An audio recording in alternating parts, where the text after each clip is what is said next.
स्वागत है आपका फिर से।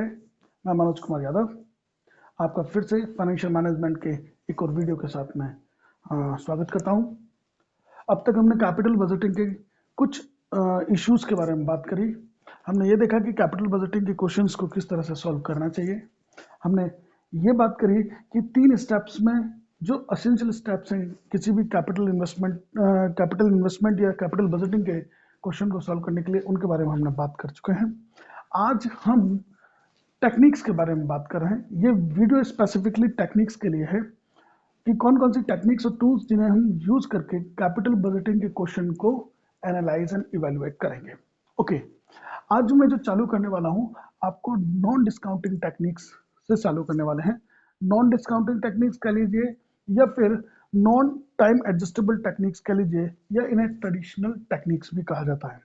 ओके, हम चालू कर रहे हैं पहले नॉन डिस्काउंटिंग टेक्निक्स। तो नॉन डिस्काउंटिंग टेक्निक्स में बेसिकली 2 तरह के non discounting techniques,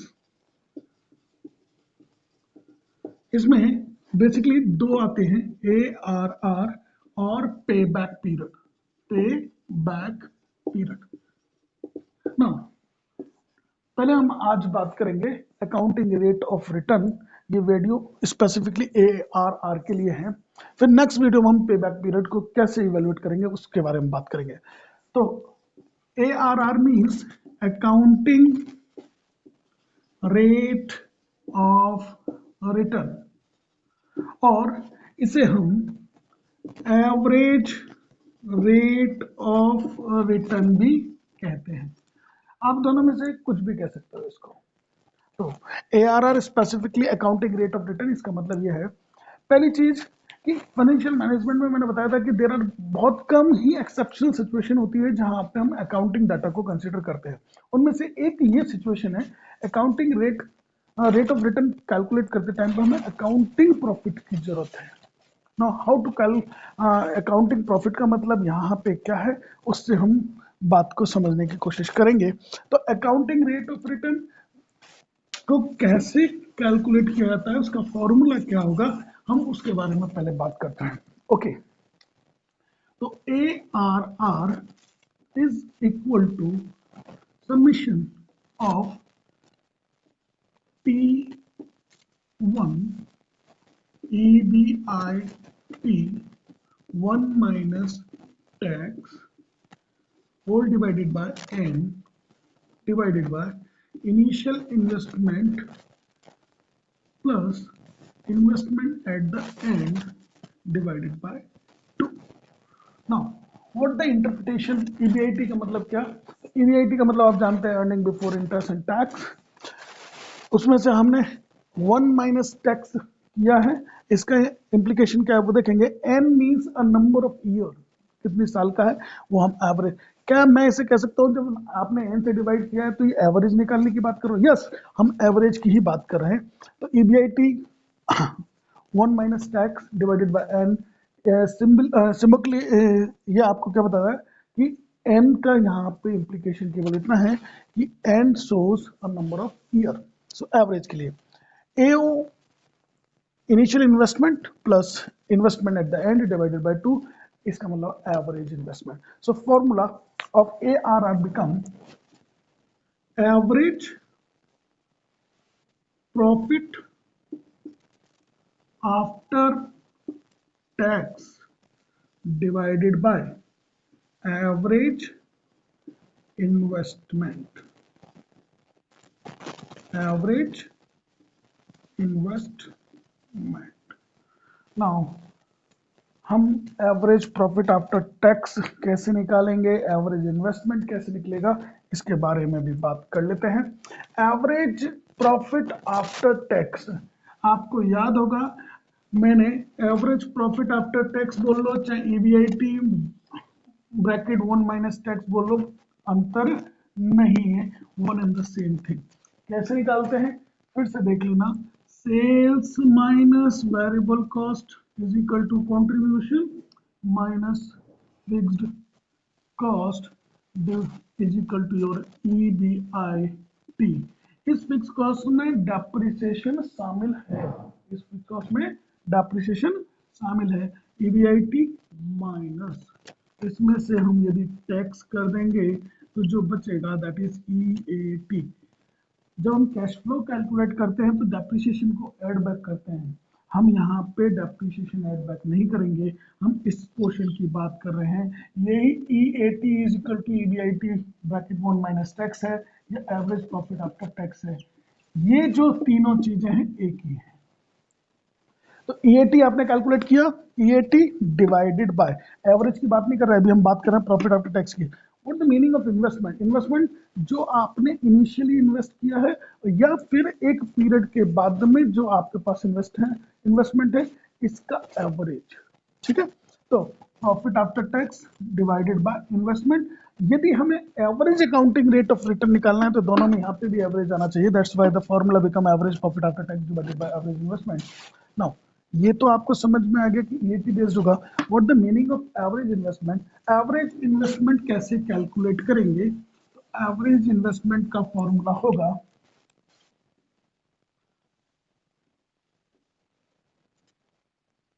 is equal to initial investment, initial investment, initial investment including of W.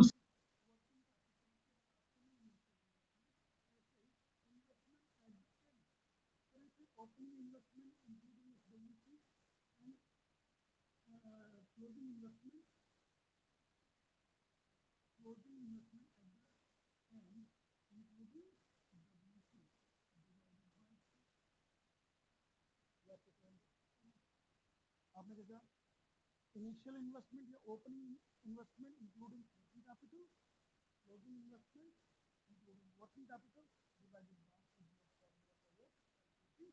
Average investment.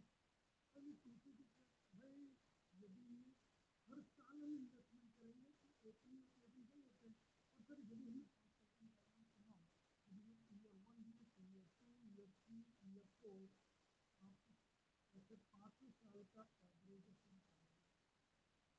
ये जो एवरेज निकला फिर इसका एवरेज निकालोगे, मीन्स टोटल डिवाइडेड बाय ये जो एवरेज आया पाँचों साल का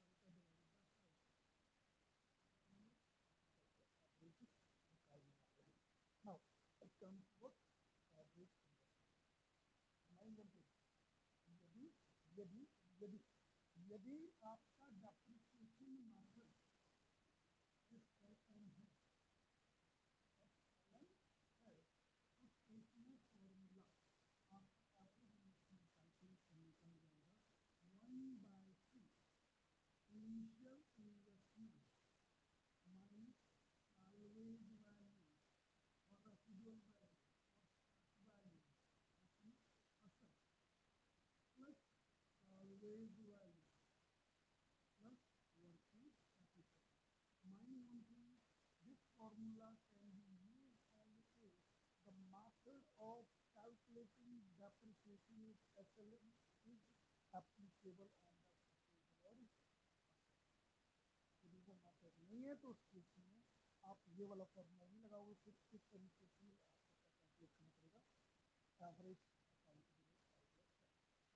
ओके, सर एक बार कैलकुलेशन के देखते हैं, प्रैक्टिकल एग्जांपल लेते हैं, जल्दी से एग्जांपल लेते हैं किस तरह से हम accounting rate of return calculate करेंगे। एग्जांपल सपोज एक प्रपोजल है, कॉस्ट ऑफ असेट है इज इक्वल टू 3 लाख रुपये, 3 लाख रुपये का है। आज भी असेट है उसे आप खरीद रहे हो 3 लाख रुपये का, उसकी लाइफ ऑफ असेट है, life of asset is equal to 3 साल की उसकी लाइफ। ठीक है, suppose the tax rate applicable on that asset, जो फर्म की हम बात करें, टैक्स रेट एप्लीकेबल हो रहा है 15% on 80%। टैक्स रेट एप्लीकेबल होने के बाद में what will be the return expected from this asset? हम बात कर रहे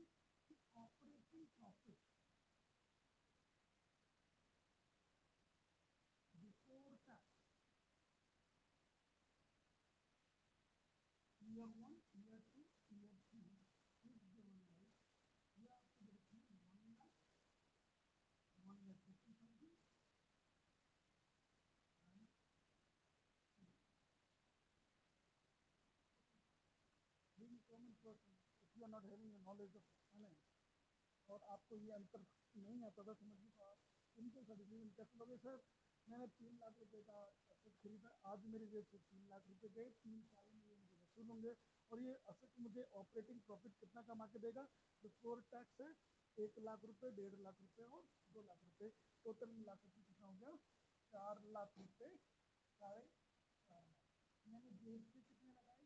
3 लाख रुपए, मुझे कितने? 4.5, कितने का हुआ रिटर्न? 1,50,000। 1,50,000 डिवाइडेड बाय, आपने कितना इन्वेस्ट किया था? 3 लाख। रिटर्न परसेंटेज में नोट करती, दैट्स व्हाई ये 50% क्या है? सर ईल्ड है। ईल्ड का मतलब क्या? सर जो पैसा लगाया था उसमें बढ़ा है इतना, देखो 3 लाख से बढ़ के कितना हो गया? 4.5। 3 से बढ़ के 4.5 हुआ है, 1.5 लाख की ईल्ड हुई है, इसलिए इस मार्केट को हम क्या कहते हैं? Average yield on investment market. Average yield on investment method भी इसे बोला जाता है। आपने देखा 50% की ईल्ड है, तो ये 50% 3 साल में नहीं है, अभी कल का 3 साल में 50% हो रही है। हम देखेंगे कि किस तरह से इधर उधर करेंगे। अच्छा, क्या सर ये मेथड सही है? नहीं, इस मेथड में अभी कुछ कमियां हैं। अब आप निकालोगे कैसे? इसे निकालने का तरीका ये है, देखो ये प्रॉफिट बिफोर टैक्स है, इसका मतलब इसमें टैक्स लगेगा, टैक्स का रेट कितना होगा? 50%। 50% मीन्स आपका ये ईडीआईटी है, can I say EBIT? Yes, operating profit before tax का मतलब क्या हो गया? ईडीआईटी। ईडीआईटी में से आपने टैक्स का 50, तो 50 होगा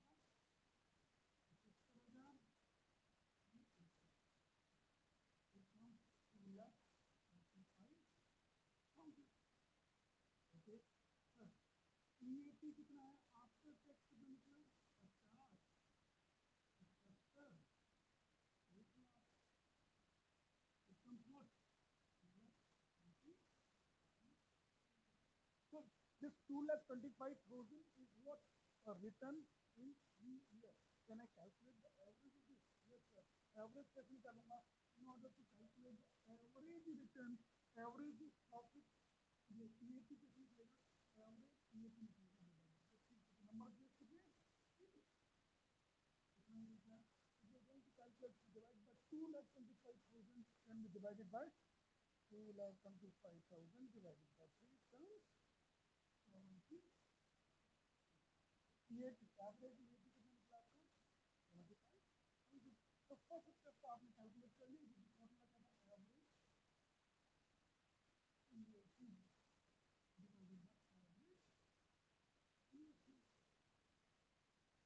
ठीक है, अब बात करते हैं एवरेज इन्वेस्टमेंट क्या है? Average investment, average investment, average investment in this situation, क्योंकि 3 साल का डेप्रिसिएशन मेथड है, ये एसएलएम मान के चलिए, और मैंने एसएलएम में आपको क्या बताया था? हम शॉर्टकट यूज कर सकते हैं, और शॉर्टकट क्या था? 1/2 initial investment minus salvage value, इस वाले क्वेश्चन में नहीं दे रखी है, plus salvage value plus working capital. Working capital का रखा ना, सालवेज वैल्यू का रखी है,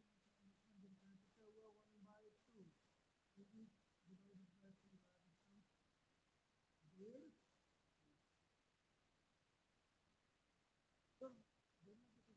अरे भाई एवरेज कर रहे थे ना, तो एवरेज कैसे निकला? Initial investment minus salary value plus salary value divide working capital, तो आपका निकल के कितना रहा है? 3 लाख का।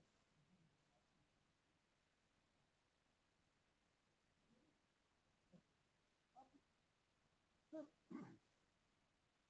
फॉर्मूला लगा करके देखते हैं क्या हो जाएगा? 75,000 डिवाइडेड बाय कितना हो जाएगा? 75,000 divided by 1.5 lakh, ARR is what? 50%। इसका मतलब क्या है कि sir average field on proposal और प्रोजेक्ट इज 50%। जितना हम पैसा लगा रहे हैं उसका ऑन एवरेज ये 50% हमें जमा करके देगा on an average. This is the implication of ARR. Basically, this technique is having some shortcomings जिसमें पहली चीज ये अकाउंटिंग डाटा को यूज करती है। Secondly, time value money concept से इसमें यूज नहीं है। तीसरा, ये आपकी it's not true method of और true measure of your probability. Probability का ट्रू मेजर नहीं है, इसमें लिक्विडिटी को कंसिडर नहीं किया गया। Even though this is easy to calculate and to understand, एक simple सा formula है, you can use that average EAT divided by average investment and ये भी, और हर साल आप निकाल सकते हो, formula आपको पता है। और इससे जो रिजल्ट निकल के आता है, रिजल्ट इज समवेयर कहीं ना कहीं आपको कंफ्यूज करता है। तो हम इस टेक्निक का यूज करते हैं, और ये फुल क्लास टेक्निक किसी प्रपोजल को एनालाइज करने के लिए काफ़ी नहीं है। मुझे लगता है कि आपके वीडियो में आपको ARR का मतलब समझ में आया होगा। आपने उसका एप्लीकेशन भी देखा, हाउ टू कैलकुलेट ये भी देखा है कि हमने आपकी कोई प्रॉब्लम नहीं सॉल्व की है। तो भी यदि आपको लगता है कि इसमें भी आपको कोई समस्या है, प्लीज़ आप कमेंट करके पूछ सकते हैं। If you like this video, आपको लगता है वीडियो ने आपकी वास्तव में मदद की है, तो please like share and subscribe करना ना भूलें। Thank you.